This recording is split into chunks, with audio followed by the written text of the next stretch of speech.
know the vibes. Another win for the Boston Celtics and another episode of the Hoop Genius podcast presented by NBA 2K22. See, there you go. There he goes. He's always there. He goes. But at least you're smiling again, because you know what? Hey, man, you were so nervous. You were so nervous doing the game. So at least you're smiling. Well, great win. I have one word. That was bizarre. Okay. I don't know what that was. Before we dive in, the people at home need to know. If they weren't there, they missed out. Because BJ and I did a live stream of the game on an exciting new platform with some new technology, which means we all see the game at the same time. So there's no delay, no lag. It's free to sign up. You just create an account. Then all you got to do is link it with your League Pass app or your Sky Sports login or whatever it is that you watch games on. Or if you watch games by whatever other means, you can have that open on another tab and you can have us open on the other tab so you can hear what we're saying. You can ask us questions in the chat whilst watching the game. But if you do have League Pass or Sky TV or whatever your subscription service is, then you can watch the game with us. And it was a great time. We had a bunch of people in there. Shout out to everyone who came through. Big love. We covered the entire game. No breaks. BJ and I were talking for a solid 3 hours. And now we're talking again for the podcast. So if you missed the stream, don't miss tonight's stream, because we're going to do it all over again for the Dallas Mavericks versus Golden State Warriors game 4. But for now, we're going to break down the Boston Celtics destroying the Miami Heat in that game, because they held the Miami Heat starters. BJ, they held the Miami Heat starters to 18 points combined. How about that?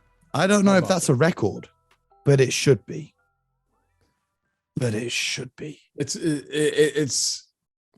was taken aback. I didn't know what to say. I was watching this game, first quarter there, right? I mean, what did they score? Like 10, 11 points or something? The first 7-8 minutes, there were like no baskets scored. Yeah, I mean, the only point on the board was one free throw from Bam Adebayo. I mean, it was odd. I'm sure Coach Spo was looking at the game going, what is going on here? You know, Pat Riley, who's seen it all, was like, I've never seen this before. And the players, well, they just looked disinterested. I didn't know what else to say. I mean, it was like one of the most odd things I've seen, you know, in my basketball career, where the guys just didn't seem ready. They didn't seem like, I don't know. I don't know what the word was. It's been a weird series. It's been a weird series. Game 1, the Heat led by 20. Game 2, the Celtics led by 34. Game 3, the Heat led by 26. And game 4, the Celtics' biggest lead tonight was 32 points. And if it wasn't for 23 points off the bench for Victor Oladipo, the Heat would have been well and truly, I don't even know. But you could see the difference that Rob Williams made in the Celtics lineup. The Celtics were without Marcus Smart, but Derek White came in and did a solid job. Not so much scoring, but he did a good job defensively. But Bam Adebayo, he was so aggressive in that last game. He had those 31 points. But with Rob Williams in tonight, he simply was not himself. The impact of the Time Lord, but not just the Time Lord. Al Horford came up with 4 blocks now as you're well. talking. Big Al came up with 4 blocks, monster blocks to go along with 13 rebounds. But the Celtics did a great job of controlling the boards in this one. I'm giving Al a new name. I'm giving Al a new name. The masseuse. I'm calling Al the masseuse. I'm calling him. How do you even explain that? You know why I'm calling him the masseuse? I'm not ready for this. Go on. Because he's applying the pressure doing the series. He's applying the pressure. The masseuse, he's applying the pressure. The guy is everywhere. The guy's guarding the point guards. The guy's guarding Bam. The guy's guarding Jimmy. He's just applying the pressure. How many blocks did he have? 4? How many did he have tonight? 4. Come on. That's the masseuse. That's what I'm calling him. That's what I'm calling him. I don't know if that's going to stick. I'm going to stick with Uncle Al for now. But let me ask you this, right? BJ, did you ever think you'd see a team shoot 8 from 34 from 3? That's good for 23.5% and still win the game? Yeah, you know what? The only positive I could say about the game was I was like really proud of like they held him like under 50 points at half. Yep. It was like they had 33 points. It's like this was like an old school game. It just had no rhythm to it. It was like, ugh, like, you know, if you weren't a Celtic fans, you're like, ugh, what? Get this off. No, but it because was they were doing the great, watch along with us. And we had a great time talking about. Yeah. I mean, okay, chicken chops. you know, other than you and I, you know, hanging out with these guys. But Al, Mo, it was I would be good. honored. I am honored you'd even make that mistake for a second. Well, the masseuse. No, that's not sticking. He's applying the pressure. Oh my gosh. Listen, it was a great win for the Celtics. Okay. Here's what concerns me. Yes. Derek White looked like he picked up a little bit of an injury in garbage time. Now, I don't know if that was the injury or just cramps, but we'll have to wait and see. But Duncan Robinson came into the game in garbage time and he found his rhythm. He had 14 points, 4 3-pointers down the stretch night. Now, if that unlocks him, because he struggled this entire season, if that unlocks him and he gets going in the next game, then that'll be a problem for the Boston Celtics, because when he's in the game, the Celtics like to target him on defense. But targeting players on defense really kind of junks up the offense for the Celtics. When the Celtics move the basketball, right? The Celtics tonight had what? They had 31 made field goals with 21 assists. You know, when they stop assisting and go back into the isolation stuff, that's when the real problems start. But tonight, great game. Jason Tatum bounced back from his disaster class. He had 31 points, 8 rebounds, and 5 assists. Peyton Pritchard had 14 off the bench. Jaylen Brown only had 12. Quiet night for him, but they were very timely 12. You know, every time the Heat made a little bit of a run, came up with it. Rob Williams, 12 and 9. It was a great team win for the Celtics, 102-82, the final score. Now, BJ, it was kind of hard to describe because it was nothing too schematic for the Miami Heat or anything like that. But where did they go from here, going back home for Game 5? I'm not sure what the Miami Heat go back to. I think the sooner, the faster, how quickly can they get rid of Game 4, the better. Mo, I don't know what I just saw. I really don't. There was no rhythm. There was no, like, what are we going to turn the tape on? Like, we're going to watch film of what? We didn't do anything on the offensive end. We didn't do anything on the defense. Mo, I don't even know what they were trying to do on the offensive end. It looked like they were trying to get Bam going, but that didn't happen. Then they tried to get Jimmy Butler going. Well, that didn't happen. And I think like 2 or 3 of their starters, I think 2 of them probably didn't even score. Okay. Mm-hmm. You know, I don't, Kyle Lowry had nothing going. I think he hit 1 3. Yeah. And then their offensive scheme tonight was okay. Victor Oladipo came in and had 20-something points. He played the most minutes. He came off the bench with 30 minutes. Yeah, he had 7 from 16, 4 3-pointers for 30 points, 23 points, sorry, in 30 minutes. They weren't the normal Heat team. I don't know what they did. So I don't think there's anything to take away other than they did show up. And and for the record book, they did lose the game. Other than that, you know what? You move on to Game 5. Yeah. Well, and if I'm the Celtics, here's what I'm taking away is in the previous game, in Game 3, the Heat were up big, but they got right back into it and closed it to single digits. Tonight, the Celtics were up big without the defensive player of the year, and the Heat couldn't get back into this game. In Game 1 that the Celtics lost, they won all but the third quarter where they got pummeled, and that's why they lost. And in Game 2, they blew out the Heat. So if I'm the Celtics, I'm telling them, you are the better team in the series. You need to win 2 of the next 3. You've got to steal 1 on the road, and that starts with Game 5. Last time we saw Jason Tatum go out to a crucial game on the road, 46 points on Milwaukee. We're going to need something like that again in the next one. But while we were doing the watch along, because it was a blowout, there wasn't too much to comment on the game. BJ told me something interesting. He said he thinks the Dallas Mavericks are winning tomorrow night. And that's going to be tonight by the time you listen to the show.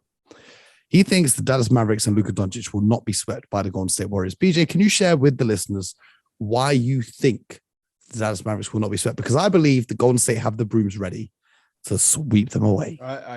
I do. I think Golden State is going to go for the sweep. I really do. I think they're going to come out. They're going to hit them. But I want to say this about great players. Luka is a great player. I firmly believe he's a great player, without question.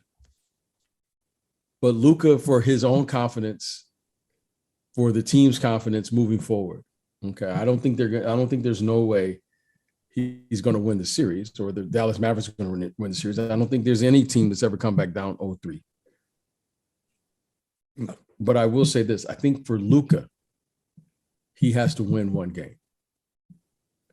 I think that's just my, and being around great players, now that I think about it more, I don't think I can really recall a great player being swept. All right. I don't think, whether that was Bird or Magic or Michael or Kareem, Tim Duncan. I can't recall. Michael Jordan got swept twice. Did he get swept? By Larry Bird and the Celtics. Okay. I stand corrected.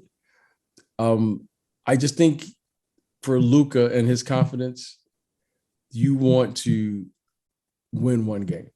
You just want to win one game. I think it's important for him. So I think he's played well. He's put up nice numbers, but it would be nice for him to win one game.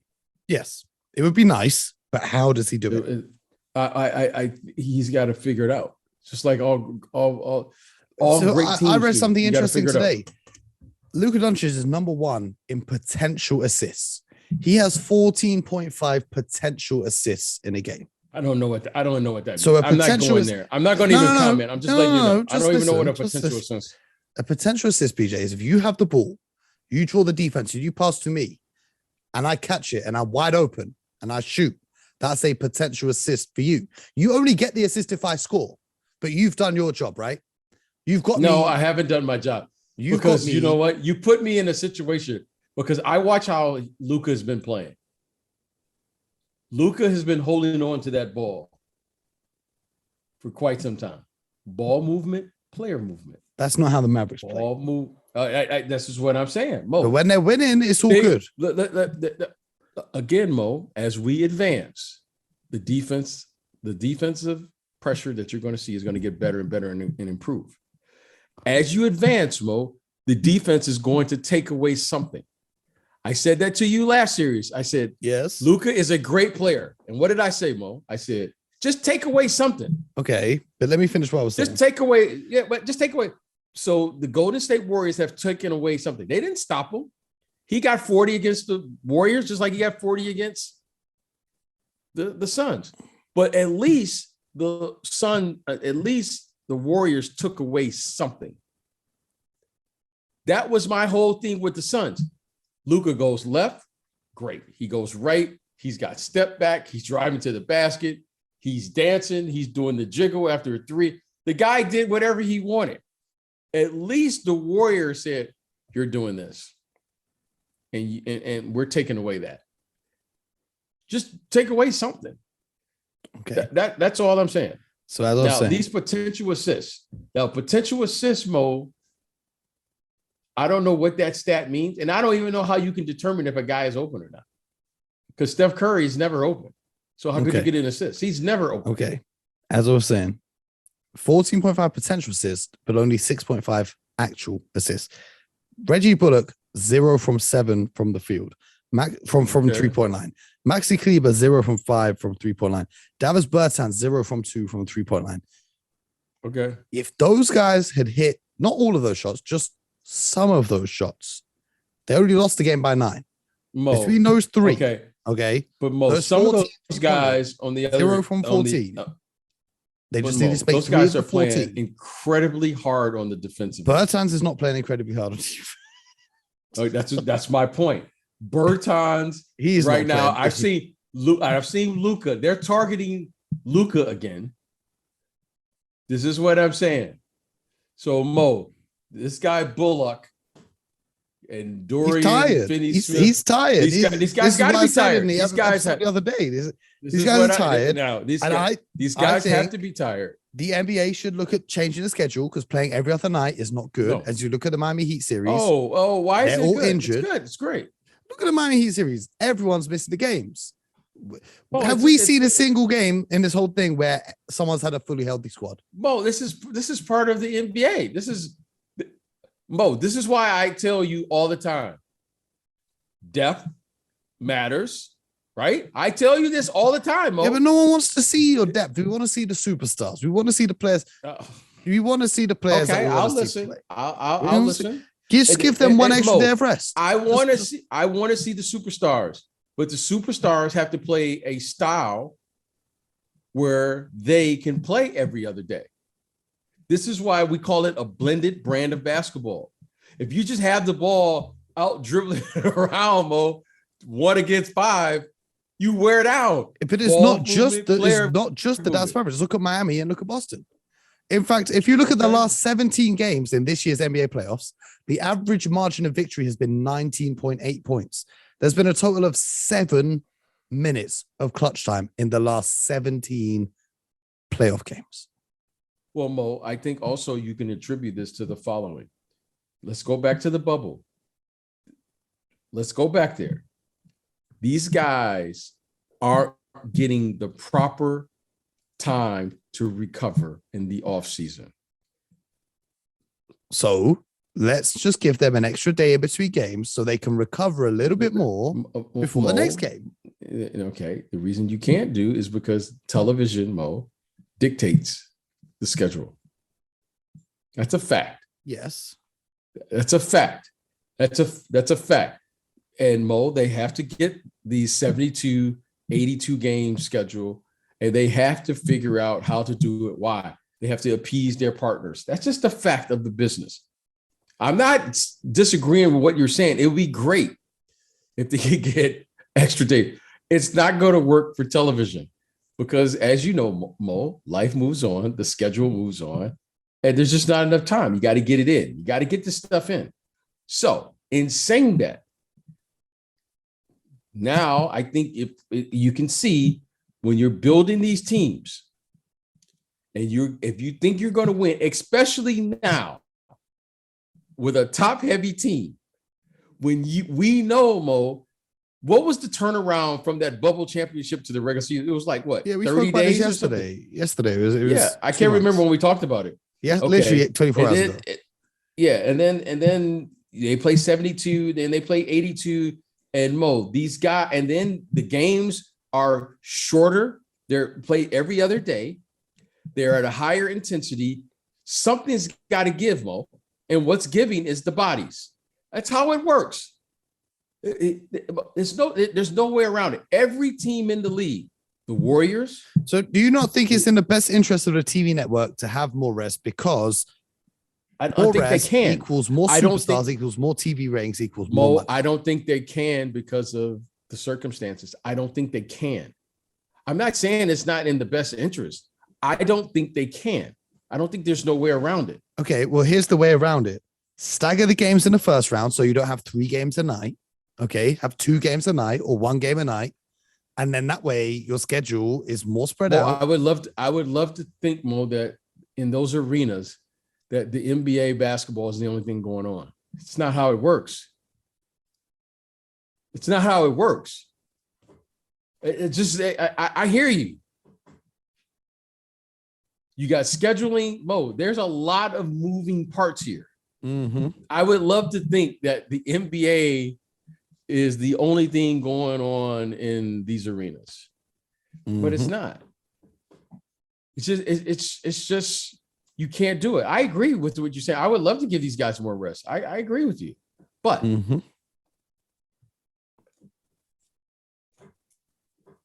okay, what do you want me to say? Okay, well, what I want you to say is tonight's game, Dallas Mavericks, Golden State Warriors. If you are Luka Doncic, what is your mindset going into this game in terms of how you're actually going to win? What is your strategy if you're Luka Doncic? Great question. 1, I'm going to try to come out and establish, one, that we're going to move the ball so that the defense can't load up on me, especially early in the game. Why? Why is that important? Is because I know at some point during the game, preferably later in the game, I'm going to have to do that. Okay? Mm-hmm. It would be great if those Dallas Mavericks can come out and play a style where the Golden State Warriors can't load up on Luka, and everyone can touch the ball, keep the defense moving from side to side, and then allow Luka to do what Luka does best, which is win the game late, when you're going to need him to play isolation basketball. Don't do this in the first quarter, second quarter. Okay, you may have to do it in the third quarter. Time the shot clock may go, but don't give the team an ability to load up on him where Draymond is roaming. They're pushing him to where they want him to go, and then he's forced to make a spectacular play in the first quarter. For what? Yeah. Just move the ball and really play within the offense and allow the offense to do the work so that he could be Luka and play isolation basketball later in the game. Draymond being able to guard Brunson and help off has been such a huge key to this Warriors defense, as well as, Wiggins we talked about yesterday and Looney that we talked about yesterday and all these guys. But I don't know. I think the Warriors have got too much experience. That championship DNA we talk about, I don't see them letting one game slide, no matter what the game plan is from the Mavericks. I think they've given all that they've got to give. I'm interested to see what happens with them. I don't think Mo, I think they could have easily won game 2. Yeah. I thought they could have easily won game 2. I thought they had game 2. I really did. Yep. I thought they had game 2. They threw away the lead. Game 3, I thought it was no way they were going to lose game 3. Coming back to Dallas, based on the way the Warriors have been playing on the road in the previous series, and give the Warriors credit. Give them the credit. I thought they would win the series, but I certainly didn't think they were going to win game 3. Now, they've done it. They came back and they had no reason. They had no business winning game 2, for sure. They had no business. But okay, but we'll see. Again, you play it out, and I just hope for Luka that he can get a game and then see what happens in the next game. Well, extended series. We're going to find out, and we are going to be live and direct watching it along with you. So if you haven't yet, check it out. You can get the link via the Hoop Genius Twitter page. You can go there, click on the link to a service called Playback. It's completely free. All you got to do is sign up, and then you can watch the game live and direct with BJ Armstrong and myself, Mo Moonsie. We'll be answering your questions, getting involved in the chat throughout the game, commentating, analyzing, breaking it down, explaining it to you, giving you some great insights as you guys enjoy the NBA playoffs. And I'm going to leave you guys with this. I'm going to leave you with some motivation for your week. Jason Tatum had a horrendous game 3. He bounced back tonight, over 30 points, aggressive attack in the paint. Jason Tatum is scoring 32.6 points a game after a loss in the playoffs. The Celtics are 5-0 in those games. So no matter what gets you down, remember to bounce right back up. And most importantly, subscribe to the podcast. You know the damn vibes. Subscribe, review, tell a friend to tell a friend. Have a nap in the afternoon so that you can be awake at 2 a.m. to watch the Mavericks versus Warriors live with BJ and myself. That's what you need to do, okay? Have a nap, tactical nap, afternoon, evening, whatever it is. Set your alarm for 2 a.m. Watch the game live along with us. Then we'll be back just a few hours later in the morning for another podcast. It's just content. BJ's working, I'm working, I'm putting it out for you. So until next time, my people, we appreciate you listening. Appreciate everyone who came to the watch along. We'll be back again tonight and then again and then again. So don't miss it. Be there. And most importantly, get buckets.